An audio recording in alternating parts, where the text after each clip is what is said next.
Hello everyone, and welcome to my first entry for 2014's Red Ribbon Reviewers! For those who don't know, Red Ribbon Reviewers is a charity event where internet reviewers wear red ribbons in their videos in order to spread awareness of HIV and AIDS during the holiday season. A link to the website is in the description if you want to help spread the word. Last year, I did 3 game reviews, Megaman X1, 2, and 3, as well as a movie review near the end of the month.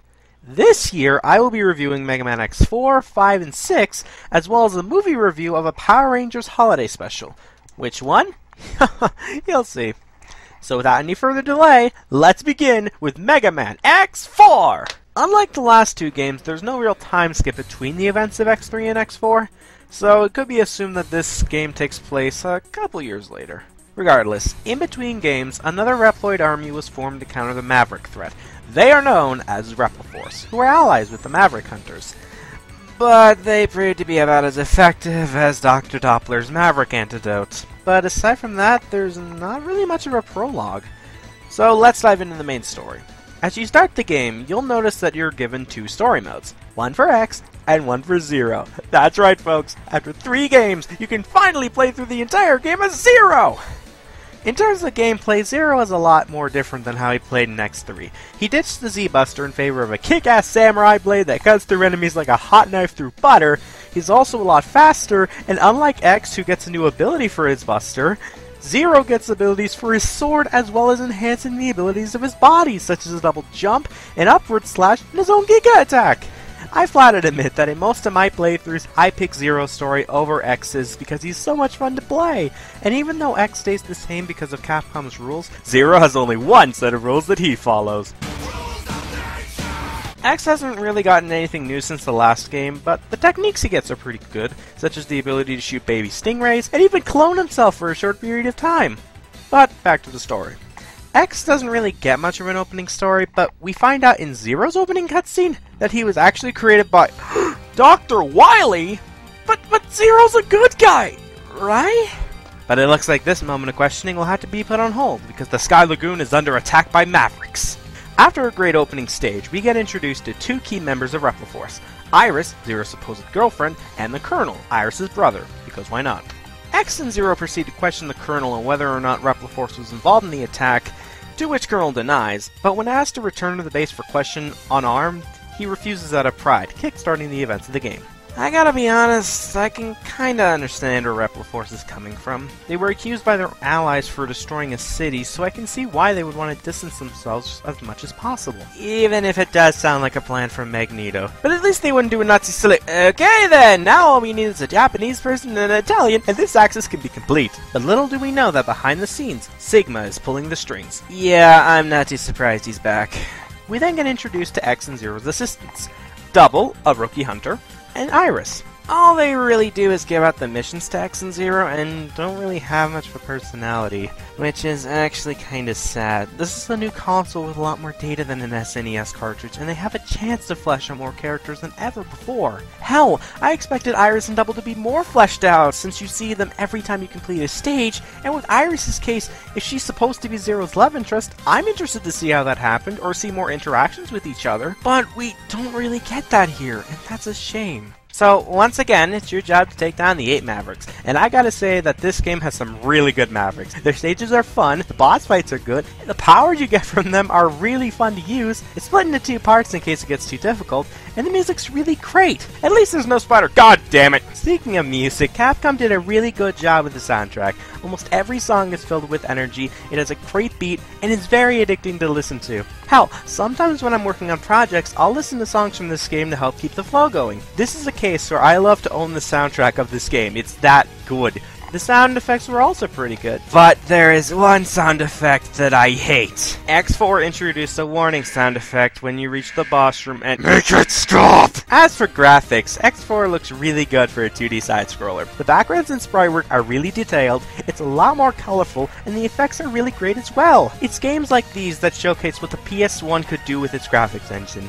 Nothing much has changed in terms of the controls though. If you played the PS1 version of X3, then you pretty much know how to play X4. And speaking of controlling, let's talk about the various tanks you collect in this game. Like the last 3 games, you have sub-tanks to collect.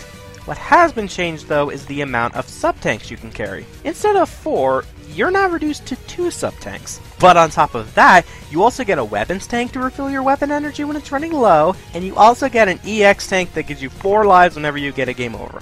I actually do like these changes because I personally felt that having 4 sub-tanks in the previous games made it a little unfair when you got to the final boss. The weapons tank can be very useful if you're in a tight spot, especially if you're playing as X, and considering how many times you'll probably get game over in this game, having 4 lives really helps out. Since Zero doesn't get any armor power-ups, I'm going to talk about X's armor power-ups next. Like the past 3 games, there are Dr. Light capsules hidden throughout the stages. This time around, X gets a helmet upgrade that allows him to fire an endless amount of uncharged special weapon shots, a chest upgrade that allows X to use a new form of the Giga attack known as the Nova Strike, which wrecks shit up for a short period of time, a leg upgrade that lets X air dash and hover, and you're given a choice of either an arm upgrade that lets you charge up to 4 charged shots at once, or an arm upgrade that transforms your charged shots into plasma shots, which are much larger and much more powerful. I actually like these upgrades, they're pretty useful, and that hover has saved my ass numerous times. Speaking of hover, let's hover over to the endgame. So what happens after you beat all 8 Mavericks? Repliforce decides to set off for space, and it's X and Zero's job to stop their evil plans of running away. So then you get a chance to fight with the Colonel, who had a fight with X and Zero earlier on in the game, and the fight is pretty good. He has a nice variety of attacks, the music is good, he's pretty fast, and it's very satisfying to take him down. I especially like fighting the Colonel with Zero, because I feel it's a bit more of a fitting duel, since both Zero and the Colonel use swords, and since Colonel is Iris' brother, it's a bit more personal to Zero. But regardless of the situation, Zero comes out on top, because he plays by his own rules. His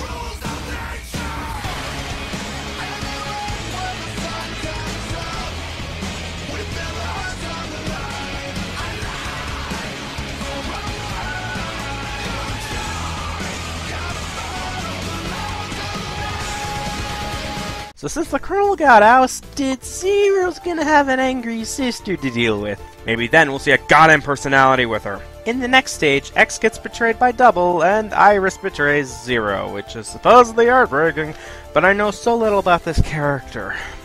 But the fights are also really good. After going through the rest of the stage, you take on the General, who's a pain in the ass!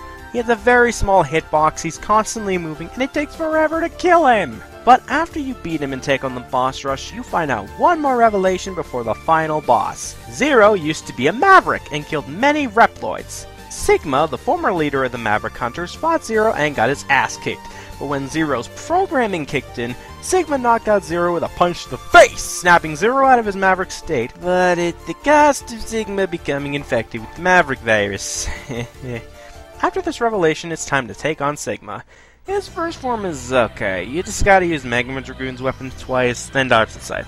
Lather, rinse, repeat. After taking out his Reaper form, Phase 2 begins. This one's a little bit better. He has more attacks, his design is a lot better, it's a bit more challenging, and it's very, very satisfying to take him down. His third and final phase is a lot harder, but it's not too bad, and after taking that form out, the space station begins to fall apart. Whoops. The General sacrifices himself to save the planet from destruction, and Zero and X escape the space station. X tells Zero that if he becomes a Maverick, Zero must destroy him, while Zero feels guilt over what he did to Repliforce and laments Iris' death. Overall, Megaman X4 is a really good game. The story is pretty good with its twists and turns, the music is fantastic, the gameplay is very addicting, and in terms of sequels, I feel that this is an example of how to do a sequel correctly.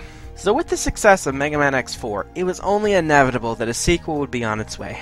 But this time, it would be different. Why? Because this was slated to be the finale of the Mega Man X series. But was it a good finale? Well, tune in next time for my review of Mega Man X5. Thank you for watching, and take care.